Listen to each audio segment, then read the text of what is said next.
For 19 years, Daniel Cole believed his wife had drowned in the black current beneath Ravenswood Lake, where a burned-out sedan was pulled from the depths, but no body was ever found. He built a quiet life out of the wreckage, raising their son alone, filling his evenings with engine grease and silence instead of grief he refused to name. Then, on a rain-soaked afternoon at the bus depot, he saw a face he had buried nearly 2 decades earlier. Beside her stood a young woman with amber eyes that matched his own, eyes he had only ever seen in a mirror and in his son's face. The woman he had mourned looked at him, trembling, and whispered 4 words that undid everything he thought he understood about his own life. They told him not to say her name because someone was still watching them. If you want to know how a wife the world called dead survived 19 years in silence, stay until the end because the truth she carries will cost someone everything. Daniel Cole had come to the Ravenswood bus depot for nothing more complicated than a crate of parts for the 1969 Camaro sitting half-finished in his stop. And he had expected the afternoon to end the way most of his afternoons ended, with grease under his fingernails and the radio playing low while he worked in peace. His life had settled into something manageable over the years. A small restoration garage on the edge of town, a house that still smelled faintly of sawdust, and a son named Mason, who called less often now that he had built a career of his own 3 states away. Daniel had made peace, or something close to it, with the shape his life had taken after the accident that stole his wife from him when Mason was barely 4 years old. He did not expect the crowd at the depot to part the way it did, or for his eyes to land on a woman standing near the ticket window, whose face stopped his breath in his chest. She was older, thinner, and her eyes kept sliding toward the exits the way a person's eyes move when they have spent years learning not to be found. The depot smelled of wet asphalt and diesel, and somewhere behind him a departure board clattered through its rotations. But Daniel barely registered any of it.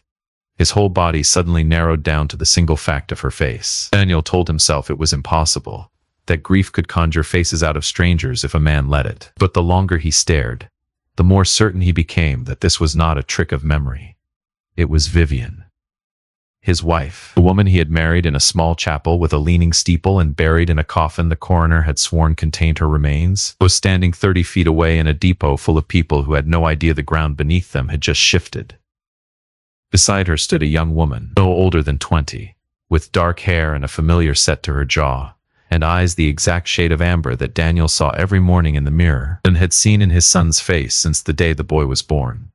Daniel said her name before he could stop himself, and the sound of it seemed to physically strike her, because Vivian flinched and grabbed the younger woman's arm and began pulling her toward the far doors before he had even taken a full step forward. He caught up to them on the sidewalk outside, rain starting to needle down around them, and demanded to know how a dead woman was standing in front of him breathing.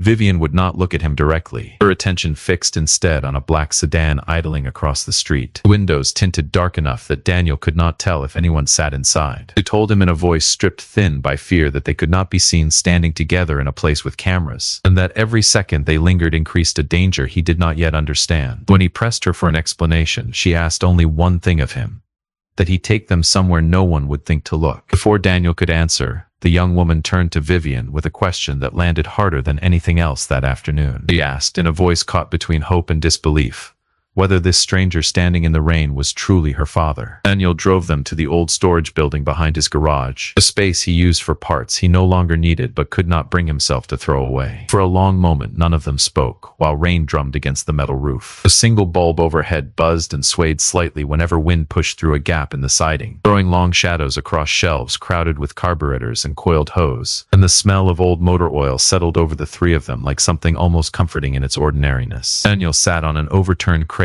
because his legs did not entirely trust him to stand, and he found himself studying the 2 women across from him the way he might study an engine that refused to start, searching for the one detail that would explain everything. He could not stop looking at the young woman, could not reconcile the shape of her face with anything he understood about his own history, that some old instinct in him refused to dismiss what his eyes kept insisting was true. Vivian finally broke the silence, her hands wrapped tightly around a paper cup of coffee she had not touched, and told him that when she vanished 19 years earlier, she had been carrying a child neither of them yet knew existed. Daniel felt something cold move through his chest, because even in the depths of his grief, he'd never imagined a version of the truth that included a daughter he had never been told about. The young woman introduced herself as Wren Hart, though she said the surname carefully, as though it belonged to a costume rather than a name. She explained that she had grown up believing her father died before she was born. The story repeated so many times it had calcified into something she never thought to question.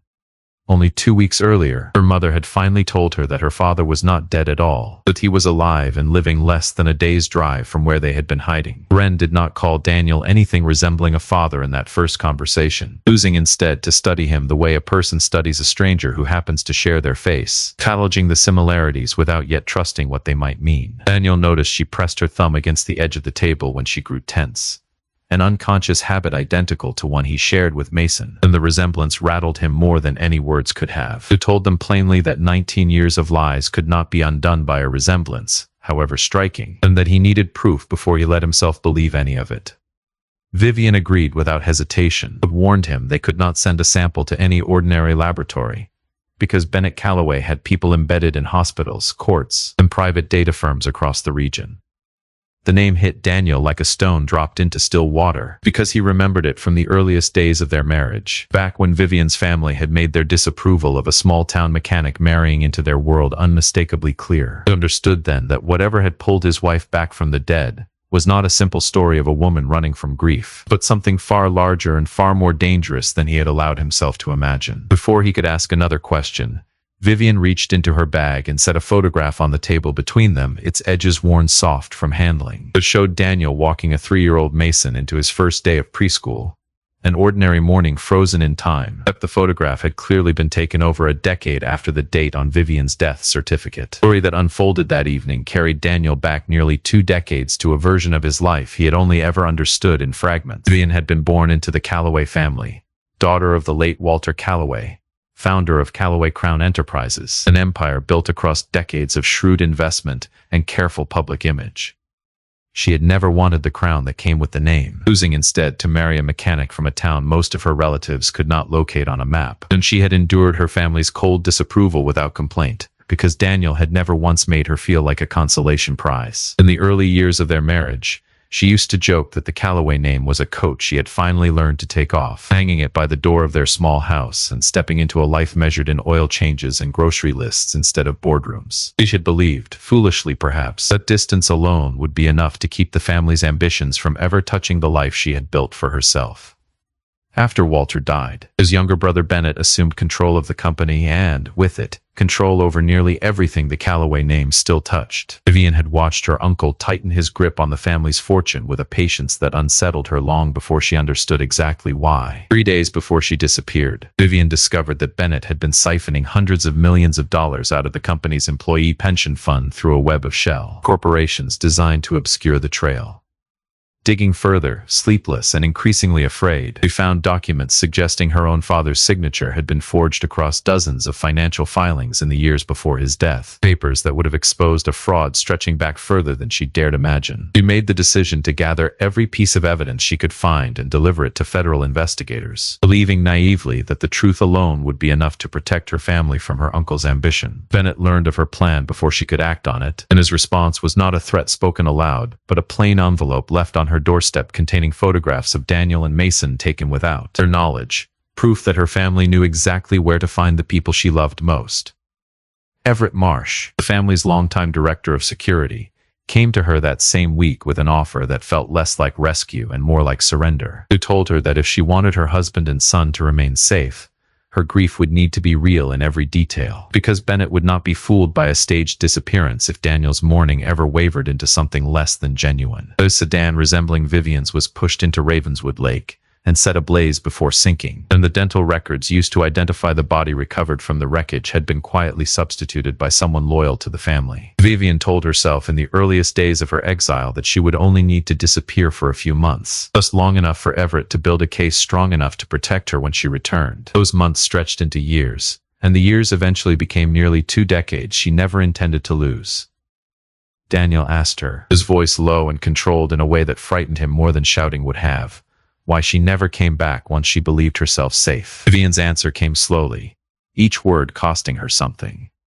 She told him that Everett had once tried to bring her home, arranging the earliest stages of a return that would have reunited her with Daniel and introduced him to the daughter he never knew he had. Before that plan could move forward, Everett vanished without explanation, and every channel Vivian had used to communicate with the outside world went silent within days of his disappearance. Vivian spent those 19 years moving through a patchwork of borrowed names and rented rooms, first through Nevada, then further north into Idaho, eventually settling for a time near the Canadian border before finally putting down something resembling roots in a small coastal town in Maine. She learned to live light, keeping a single suitcase packed beneath whatever bed she slept in. And she learned the particular loneliness of watching other families gather at diner tables on ordinary Sunday mornings while she sat alone with a newspaper she used more as a shield than a source of news.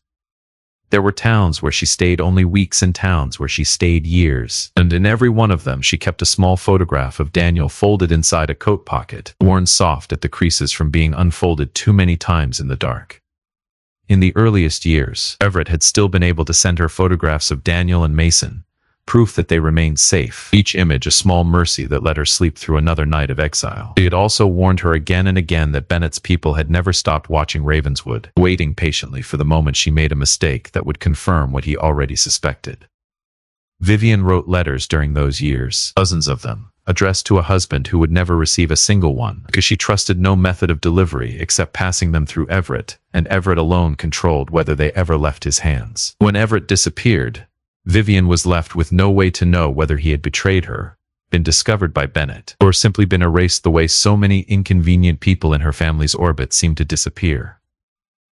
Without a trusted intermediary, she convinced herself that any attempt to reach out would place Daniel and Mason directly in danger, and so she let the silence continue long after the fear that justified it had curdled into something closer to habit. Daniel listened to all of it without softening, unwilling to accept an explanation that reduced his son's entire childhood to a decision made unilaterally on his behalf. He told her plainly that grief he could forgive, but the theft of his right to know the truth about his own life was a different kind of wound entirely. Wren, who had said little through most of the conversation, finally spoke up with a question of her own, asking her mother whether the same lie had been used to protect both sides of the family from each other. Vivian did not flinch from the accusation. She admitted that fear alone no longer explained everything, that somewhere in the passing years she had simply lost the ability to imagine what a return might look like, or how she would begin explaining 19 years of absence to a husband and son who had already learned to live without her. Daniel asked her more sharply now why she had chosen this particular moment to resurface after so long spent hiding. In answer, Vivian slid a thick folder across the table, its cover embossed with a small silver crest that marked every official document belonging to Callaway Crown Enterprises. Wren would turn 21 years old in exactly 3 days, and that single fact, Vivian explained, carried the power to unravel everything Bennett Callaway had spent nearly 2 decades building. Walter Callaway, before his death, had structured a trust that held 51% of the voting shares in Callaway Crown Enterprises, a controlling stake designed to protect the company from exactly the kind of consolidation Bennett had since achieved. Bennett had only ever been granted temporary stewardship of those shares under the condition that Vivian had died without leaving behind a legitimate heir of her own. A hidden clause within the trust, one Bennett believed had died with Walter, specified that control would automatically revert to Vivian or to her biological child the moment that child turned 21, and that the transfer would trigger a mandatory audit of every pension fund and corporate account the company controlled. For nearly 2 decades, Bennett had built his empire on the confident assumption that Vivian was dead and that no heir existed to threaten his position. He was, at that very moment, finalizing the sale of a substantial portion of the company to a foreign investment fund, a deal structured to close before Wren's birthday made her legal claim impossible to ignore. Once that sale closed, Vivian explained, the financial evidence of Bennett's fraud would be scattered across so many shell companies that even a federal investigation might never fully reconstruct it. She possessed only a copy of the trust's hidden clause, because the sole original document had been hidden by Everett Marsh somewhere in Ravenswood before his disappearance 2 decades earlier. Days before showing up at the depot, Vivian had received a recording from a lawyer representing Everett's estate, a message set to release automatically after his death. In it, Everett revealed that the original document had been concealed inside something belonging to Daniel. Daniel felt the memory surface before he consciously reached for it. The image of a wooden toolbox Vivian had given him the day he opened his garage, a gift he had treasured enough to keep for nearly 2 decades without ever suspecting it held anything but wrenches and sockets. The 3 of them drove back to the shop through streets slick with rain, headlights smearing gold across the wet asphalt, and none of them spoke, because there seemed to be nothing left that words could accomplish. When they arrived, Daniel found the toolbox exactly where it had always sat, undisturbed in the corner of the storage room for 2 full decades, its brass latches dulled with age but still intact beneath a thin film of dust. When he pried it open, his hands were not entirely steady, and what he found waiting inside was not the sealed document Vivian had described, but a room that had clearly been searched already. Drawers overturned, and the lock on the storage door forced open sometime before their arrival. Scrawled across the wall behind the emptied toolbox, in handwriting none of them recognized, was a single sentence meant to be read as both a warning and a threat. The words read simply that the dead ought to know better than to stop staying buried. Shaken but unwilling to retreat, Daniel reached out that same night to Nora Bishop, a lawyer he had trusted since their school years together, and the only person he could think of with the expertise to make sense of a trust document. It was complicated. She arrived at the garage still dressed from a late night at her own office, reading glasses pushed up into her hair, and listened to the entire story without once interrupting, her expression shifting slowly from polite skepticism to something closer to alarm as the pieces began to fit together in front of her. Nora confirmed that the clause Vivian described could well be legally binding, but cautioned that a photocopy alone would never withstand the scrutiny of a company as well-resourced and well-lawyered as Callaway Crown Enterprises. She suggested bringing in Mason, whose career as a forensic data auditor made him uniquely suited to trace the layers of shell companies Bennett had used to hide his fraud, even though the suggestion meant reopening a wound Daniel had spent years trying to protect his son from. Mason arrived in Ravenswood the following morning, fully convinced that his father had fallen victim to a pair of elaborate con artists preying on an old man's unresolved grief, and he had rehearsed the entire drive down a version of the conversation where he gently but firmly talked his father back to reason. That certainty collapsed the moment he saw Vivian's face in person, recognizing in an instant the same features he had only ever known from a handful of surviving photographs kept in a drawer his father rarely opened, photographs he used to study as a boy trying to imagine a voice to match the smile. Something in his chest went hollow and cold, the careful speech he had prepared dissolving into nothing at all. There was no tearful reunion, no embrace between mother and son separated by 19 years of silence. Instead, Mason asked her, with a controlled fury that surprised even him, where she had been during every birthday, every graduation, every night his father worked a second job just to keep a roof over their heads. Vivian did not attempt to defend herself against the accusation. She told him simply that she was sorry, and that she understood if forgiveness was something he could never offer her, no matter how much time passed or how much truth eventually came to light. Wren watched the exchange in silence, absorbing for the first time the full weight of what her own survival had actually cost someone else, a half-brother whose childhood had been shaped entirely by an absence she had never had to endure herself. Before Mason could walk away, something about the proportions of the toolbox caught his attention, a base that sat noticeably thicker than it should have given its dimensions. Beneath a false panel at the bottom, he found a hidden compartment holding a single object, the antique pocket watch that had once belonged to Walter Callaway himself. There was no document folded inside, no legal paper to prove anything in a courtroom. Instead, the watch's case concealed only a small brass key and a handwritten string of numbers that Mason immediately recognized as belonging to a bank account. He traced the account far enough to discover that it corresponded to a safety deposit box that had been frozen on the exact date, 19 years earlier, that Vivian was legally declared dead. Nora filed an emergency motion the following morning to force the bank to open the frozen deposit box, and word of the filing reached Bennett Callaway faster than any of them anticipated. Within hours, Callaway Crown Enterprises launched a coordinated media campaign painting Daniel as a man being manipulated by an imposter attempting to extort the family for money, complete with grainy photographs of Daniel and Vivian standing together at the depot, splashed across local news broadcasts. Longtime customers began canceling contracts with Daniel's garage overnight.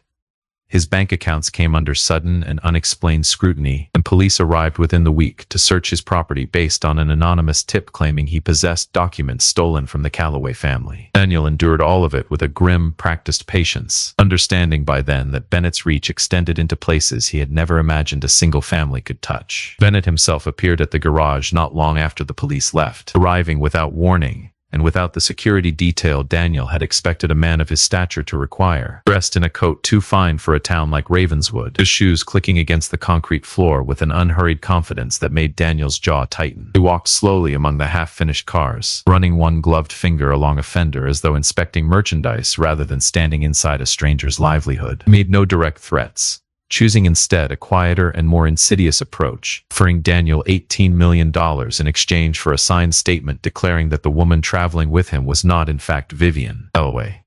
Bennett reasoned aloud that Daniel owed nothing to a wife who had allowed him to believe her dead for nearly 2 decades, framing the offer as mercy rather than bribery. For one unsettling moment, standing in his own garage surrounded by the wreckage of his reputation, Daniel felt something close to temptation. Though it had far less to do with the money than with a rage toward Vivian, he had not yet allowed himself to fully feel. Bennett made his first true mistake in that conversation, referring to Wren by her full legal name, a name known only to Vivian, Daniel, and Nora, a detail that should have been impossible for him to know unless he had been tracking the girl for years. The slip told Daniel everything he needed to understand about how long Bennett had actually known of his niece's existence, and it hardened whatever resolve had briefly wavered inside him. He refused the offer outright, and within days a discreet paternity test conducted under Nora's supervision confirmed what Daniel had already begun to accept in his heart. Brett Wren was his daughter, with a probability that left no reasonable room for doubt. Nora warned them immediately afterward that private test results, however conclusive, would never be enough on their own to sway a corporate board loyal to Bennett's version of events. That same evening, Bennett sent Wren a private message, one crafted with the precision of a man who understood exactly which doubts would cut deepest. It suggested, without offering any specifics, that her mother had never told her the full truth about the night the car went into the lake. Rattled by the message, Wren arranged a secret meeting with Bennett at the Calloway family's downtown hotel, but to understand what piece of the story her mother had left incomplete. Who sat across from him in a lounge decorated in muted gold and marble, acutely aware that everyone around her seemed to know exactly who he was, while no one had any idea who she was. A strange and unsettling kind of invisibility for a woman who had just learned she stood to inherit half of everything in the room. Bennett presented her with documents showing that Vivian had at one point been offered a place in a formal witness protection program, a legitimate path to safety that she had ultimately declined. He used the revelation carefully, planting the idea in Wren's mind that her mother had never been purely a victim of circumstance, but a woman who had, at least in part, chosen the life of hiding that followed. When Wren confronted her about it later, Vivian did not deny the accusation. She admitted that fear alone had not been the whole reason for her refusal, complaining that the program would have required surrendering every piece of evidence she had gathered and permanently severing her ability to shape the future of the child she was carrying. Vivian confessed she had never been entirely certain whether the official handling her case had already been compromised by Bennett's influence, a suspicion that made the offered protection feel less like safety and more like another kind of trap. Daniel remained disappointed by the choice, but he found himself beginning to understand, however reluctantly, that nearly every decision Vivian had made over 19 years had been shaped by a system Bennett had already learned to bend to his will. Mason, meanwhile, spent his nights combing through Everett Marsh's old digital records and uncovered dozens of letters Vivian had written and mailed to Raven and mailed to Ravenswood over the years, every one of them rerouted instead to a storage facility owned by a security firm under Calloway control. Bennett, it turned out, had been intercepting his niece's correspondence for the better part of 2 decades, ensuring not a single word of her attempted contact ever reached the family she had left behind. In the final letter Mason recovered, dated only a week before Everett vanished, Vivian had written that she intended to come home no matter the danger it might bring. The discovery gave Mason a version of his mother he had not expected, a woman who had genuinely tried to return long before he was ready to forgive her for the years she had not. Nora, working a separate angle, tracked down the forensic pathologist who had originally signed off on the identification of the body recovered from Ravenswood Lake, a woman named Claire Whitfield, who had long since left the county coroner's office. Under careful questioning in a small kitchen that still smelled of the coffee she had brewed out of nervous habit, Claire admitted that the dental records used in the identification had been quietly swapped by a superior before she ever saw the original file, a confession she had carried in silence for 19 years out of fear for her own career and safety. Her hands shook slightly as she spoke, and she confessed that she had thought about that file more nights than she could count, wondering whether the woman she had unknowingly helped erase was out there somewhere, still alive, still waiting for someone to tell the truth. She agreed to testify, but only if Nora could guarantee her legal protection from whatever retaliation Bennett might attempt once her statement became public. With Claire's cooperation secured, Nora finally succeeded in forcing open the long-frozen safety deposit box tied to the numbers hidden inside Walter Calloway's pocket watch. Instead of the original trust document they had all hoped to find, the box contained nothing but an empty envelope and a single photograph, one showing Thomas Reyes, the company's longtime chief financial officer, removing something from the very same box a full decade earlier. With Wren's birthday now less than a day away, Bennett convened an emergency meeting of the company's board of directors, determined to push the foreign investment sale through before midnight stripped him of the authority to approve it alone. Daniel, Vivian, Wren, Mason, and Nora arrived together at the towering Callaway Crown headquarters, its glass facade catching the last orange light of evening, only to be stopped at the lobby entrance because Vivian remained, on every official record, a woman who had been legally dead for 19 years. Security guards in dark suits formed a quiet wall in front of the elevators, polite but immovable. And for several tense minutes it seemed as though the entire confrontation might end there in a marble lobby before it had even properly begun. Nora fought to secure entry using Claire Whitfield's sworn statement as leverage, demanding the board delay any vote until the question of Vivian's identity could be formally addressed. Bennett met them in the lobby himself, visibly amused, mocking Daniel in front of several arriving board members as nothing more than a small-town mechanic whose greed had finally gotten the better of him. It was Thomas Reyes, arriving unannounced and clearly agitated, who changed the direction of the entire confrontation. He confirmed, without being asked, that he had indeed removed documents from the safety deposit box exactly a decade earlier, a fact everyone in the room initially assumed would only strengthen Bennett's position. Instead, Thomas revealed that Everett Marsh himself had asked him to safeguard the original trust document years before his disappearance, hearing correctly that even a bank vault would not remain safe from Bennett's reach forever. Thomas admitted he had stayed silent for a decade, only because Bennett had threatened to pin the company's entire pattern of financial fraud squarely on him if he ever spoke a word of what he knew. What finally broke his silence was the realization that Bennett intended to liquidate the very pension fund that thousands of ordinary employees depended on. A betrayal Thomas found he could no longer carry alone. He had spent 30 years climbing the company's ranks, but trained himself to look the other way through smaller compromises he told himself did not matter. But he found he could not stand in a room and watch factory workers and receptionists lose their retirements to fund a stranger's yacht and a private island somewhere off a coast he could not even name correctly. He produced the original trust document on the spot, along with independently verified copies of the paternity results, Claire Whitfield's signed statement, and the intercepted letters Mason had painstakingly traced back to Callaway-owned storage facilities. The papers were spread across the long mahogany table one by one, each document landing with a quiet finality that seemed to hush the entire room. And several board members who had spent years nodding along to Bennett's decisions now sat in visible discomfort, unable to meet his eyes. The evidence left no room for doubt, confirming both that Vivian Callaway Cole was alive, and that Wren stood as the legitimate heir to a controlling interest in the company her grandfather had built.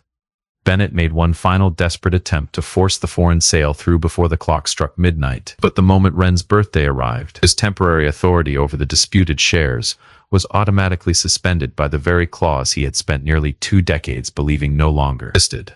Wren now held the deciding voice over 51% of Callaway Crown Enterprises, a fact that visibly unsettled Bennett more than any accusation leveled against him that night, because he clearly expected retribution equal to everything he had taken from her family. Standing before the seat that had once belonged to her grandfather, Wren made her first decision as the company's newly recognized controlling shareholder. She did not choose to remove Bennett from the board out of vengeance. Instead, she ordered the company's entire financial history opened without restriction to federal investigators. Bennett Callaway was suspended from his position within days, facing formal charges of fraud, document forgery, and obstruction of a federal investigation. His empire dismantled not through any dramatic act of revenge, but through the quiet weight of paperwork he had spent 2 decades believing was permanently under his control. Vivian refused every suggestion that she step into the role of chief executive herself, choosing instead to hand day-to-day authority to an independent oversight board, while insisting, as her first and only non-negotiable condition, that the depleted pension fund be restored to every employee it had once belonged to. Wren, for her part, wanted no part of a life defined entirely by inherited wealth and corporate obligation. She agreed to retain her voting authority, but chose to remain focused on finishing her education, involving herself only in the company's most significant ethical decisions rather than its daily operations. Mason was not yet ready to call Vivian his mother, and he made no pretense otherwise. But he agreed to let her write to him again, this time using a real address and no intermediary standing between them, and he found himself, against his own expectations, checking the mailbox a little more eagerly than he would have admitted to anyone. Wren asked her father quietly, and without any real expectation, whether he wanted to run the paternity test a second time now that the truth carried no legal urgency behind it. Daniel told her he did not need another piece of paper to confirm what he had already understood the moment he first saw her eyes at the depot. Vivian asked him for a chance to begin again, though she asked it carefully, without any assumption that the years lost between them could simply be waved away by good intentions. Daniel did not slide his wedding ring back onto his finger that night, and he did not pretend that 19 years of grief and silence could be forgiven in a single conversation. He told her plainly that the marriage they once shared had ended the day the world declared her dead, and that whatever came next between them would have to be something new, built honestly from the ground up rather than salvaged from what had been lost. Vivian accepted that condition without argument, and for a moment something in her posture eased, as though she had been braced for a harsher answer than the one he had given. She asked, almost tentatively, whether she might come back to the garage the following morning. Daniel considered the question for a long moment before answering. Tomorrow, he told her, sounded like a reasonable place to start. A year passed before Ravenswood truly settled back into something resembling ordinary life, though nothing about it felt quite the same as it had before.